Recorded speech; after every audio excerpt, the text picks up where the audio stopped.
Welcome to World Now at 4. I am Ainan Lubem. First, the headlines. On the headlines, Nans kicks against court judgment. South Sudan on high alert after Ebola outbreak in Uganda. On the world stage, Putin orders partial mobilization in Russia. On sport, Kojo eyes 2023 Nations Cup qualification. And now the news in detail. The National Association of Nigerian Students, that is Nans, has faulted the court's judgment mandating the Academic Staff Union of Universities to call off its 7-month strike.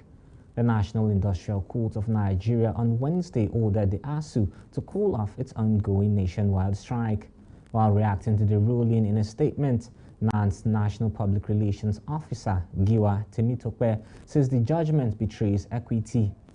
The student union spokesperson explained that rather than direct ASU to return to classrooms, the court should have ordered the federal government to sort the striking lecturers. Reports show that ASU has been on strike since February 14 to press home the demands for improved fundings for universities, a review of salaries for lecturers, among other issues. Several meetings between ASU and the federal government had ended in deadlock. Meanwhile, the National Association of Nigerian Students have vowed to disrupt political campaigns bills to start later this month in driving home their point for the federal government to end the ongoing strike. It was earlier reported on Tuesday that the Students' Union rolled out a new timetable for its nationwide protest. In the timetable signed by the president-elect of the students' body, Usman Barambu, dated Monday, Nans scheduled the protest to hold zone by zone from its Zone A to Zone F, with Abuja being the location for a final protest. The protests, which have already begun in September, will run till October 11, 2022, after which Barambu will lead the Abuja shutdown. Nans is protesting the prolonged strike action by the Academic Staff Union of Universities. The Economic and Financial Crimes Commission has revealed that the presiding justice of the Court of Appeal, Kano Division, Justice Ita Mbaba, was not under investigations. This was disclosed in a statement by the EFCC head Media and Publicity, Wilson Owojaren, on Wednesday. The spokesman added that the commission would do nothing to embarrass any officer of the court. The commission dismissed some media reports that the judge was under investigation, stating that operatives of the EFCC merely visited the residence of the judge for property verification. When we return, news from other parts of Africa. Stay with us.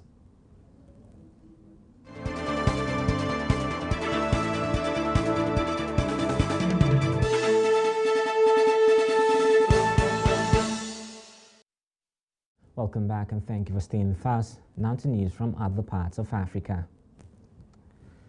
In the course of rising prices to a warming planet and deadly conflicts, the global state of affairs is dire. Speaking on Tuesday at the 77th session of the UN's General Assembly, Macky Sall, the Senegalese president and chairperson of the African Union, insisted on the threat of terrorism. During his first in-person General Assembly since 2020, Sall also reiterated his call for a better representation of the continent on the world stage. The Senegalese president pleaded for the lifting of sanctions imposed on Zimbabwe. The AU chairperson also said that Africa does not want to be the breeding ground for a new Cold War, alluding to the pressure mounting on the continent's leaders to choose sides over the war in Ukraine. Following an outbreak of Ebola in neighboring Uganda, South Sudan is stepping up vigilance along its borders. Kampala on Tuesday confirmed the outbreak of the virus in the country, with experts confirming that it had been subdued, which happened in Sudan strain that currently has no vaccine. South Sudan's Undersecretary in the Ministry of Health, Victoria Anib Majur, urged communities living along the border with Uganda and the Democratic Republic of Congo to report any suspicious cases of Ebola to health authorities. She also urged the public to refrain from eating bush meat, as the Ebola virus can spread through animals to humans through contaminated bushmeat. Majur added that national assessment teams will be deployed in the border areas of Yambio and Nimule bordering DRC and Uganda respectively. We move to other parts of the world after this break. Stay with us.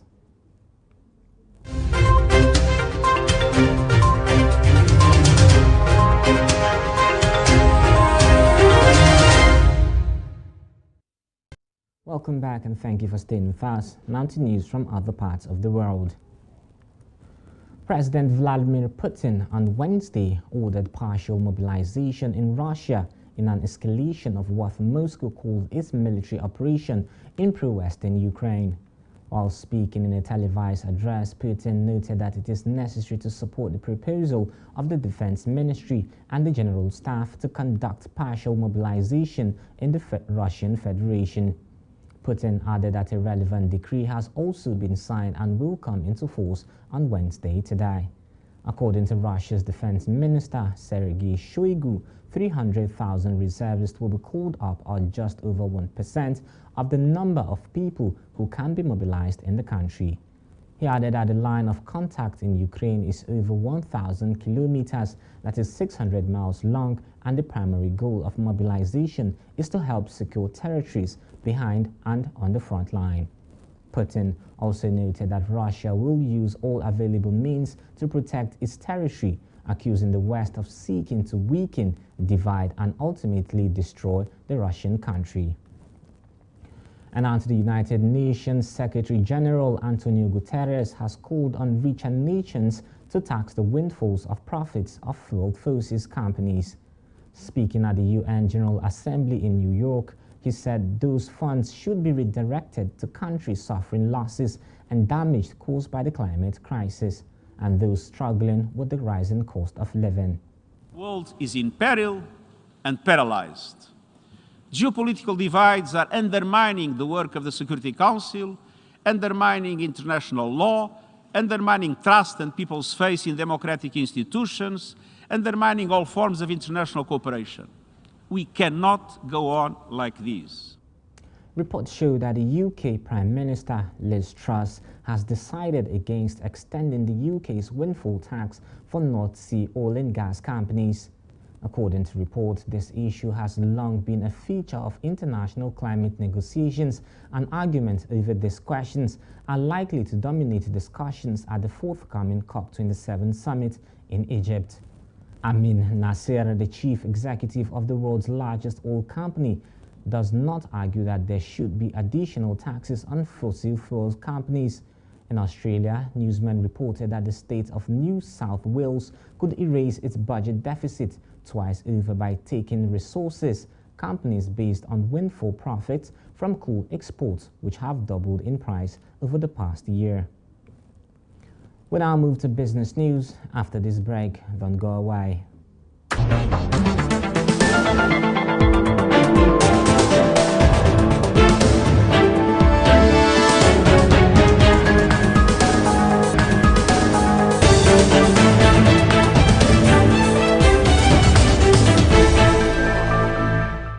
Welcome back and thank you for staying with us. You're still watching The World Now at 4 on Hills TV. Now to business news. The federal government of Nigeria has commenced processes for the concessioning of Barrow Port, having fully concessioned Onitsha Port. Managing Director, National Inland Waterways Authority, George Mogalu, in an interview with newsmen, said the Onitsha River Port had been successfully handed over to concessionaries. According to reports, the concessioning agreement between the federal government and the consortium was signed in June 2022 with the then Minister of State for Transportation, Gbemisola Saraki, and Managing Director, NIWA, George Mogalu, in attendance, and the document was handed over to the company in June 2022. And now to Britain. On Wednesday, said it would cap the cost of electricity and gas for businesses from October, following a similar scheme for consumers, helping relieve the pressure of soaring energy costs. Finance Minister Kwasi Kwarteng said the government will compensate suppliers for the reduction in wholesale gas and electricity unit prices that they are passing on to non-domestic customers. Kwarteng added that the wholesale price for electricity would be capped at £211, that is $239.17 per megawatt hour, and for gas at £75 per megawatt hour. The scheme will initially apply from October 1 to March 31, 2023 for all non-domestic energy users, including charities and the public sector, such as schools and hospitals, as well as businesses. Still to come on World Now at 4 is Sport News. Don't go away.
A very good afternoon, good evening and welcome to Sports News on World Now at 4. I am Richard Badung.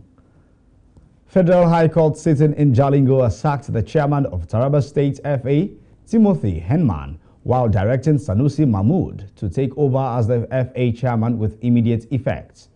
The leadership crisis, which has been rocking the Taraba State Football Association, that is FA, took a fresh twist following the court or the order of the Federal Court.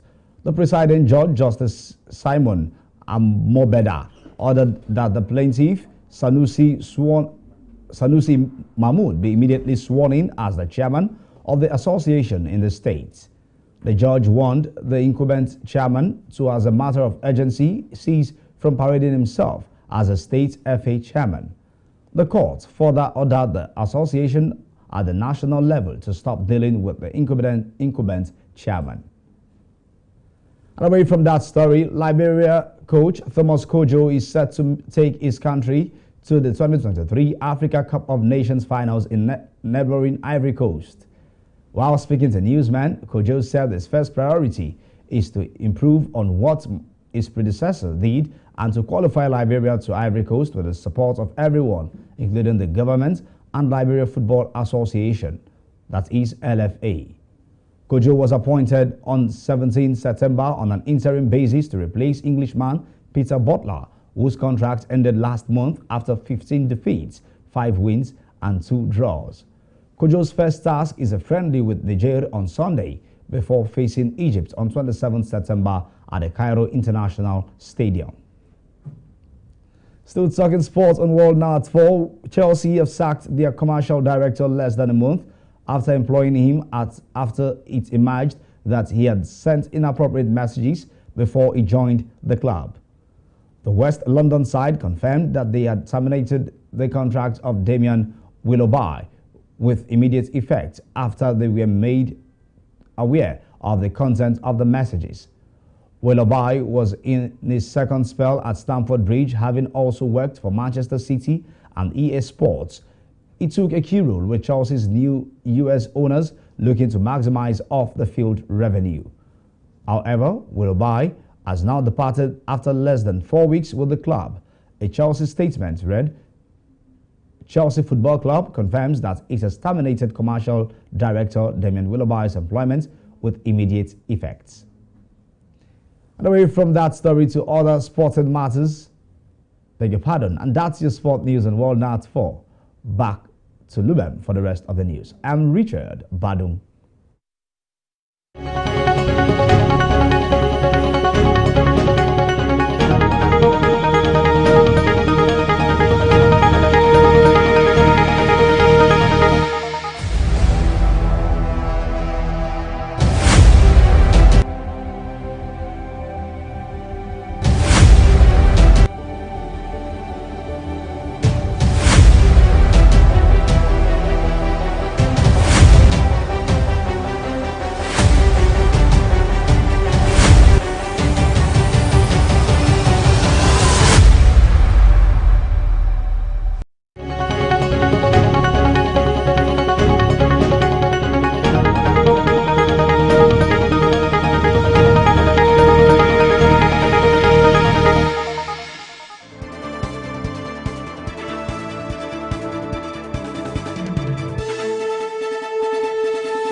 Welcome back and thank you for staying with us. Now to the rest of the bulletin.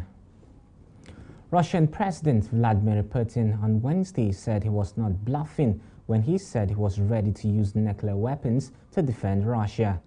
Putin, while addressing newsmen, accused the West of trying to destroy his country through its backing of Kiev. Putin added that Russia needed to support those in Ukraine who wanted to determine their own future. According to Putin, all available means to protect Russian territory after Moscow held regions of Ukraine suddenly announced annexation referendums. Putin also accused the United States, the European Union and Britain of encouraging Ukraine to push military operations into Russia and in the biggest escalation of the Ukraine war since Moscow's February 24 invasion. Putin raised the specter of a nuclear conflict. He further approved a plan to annex a chunk of Ukraine the size of Hungary. And that's World Now at 4, but before we go, here are the headlines once again. On the headlines, we told you Nans kick against court judgment. South Sudan on high alert after Ebola outbreak in Uganda. On the world stage, Putin orders partial mobilization in Russia. On sports, we brought to the fore Kujo Ice 2023 Nations Cup qualifications. Remember to visit us on Facebook at Hughes TV, Instagram at Hughes TV, watch our YouTube channel at Hughes TV. I am Nans Lubem. Thank you for watching.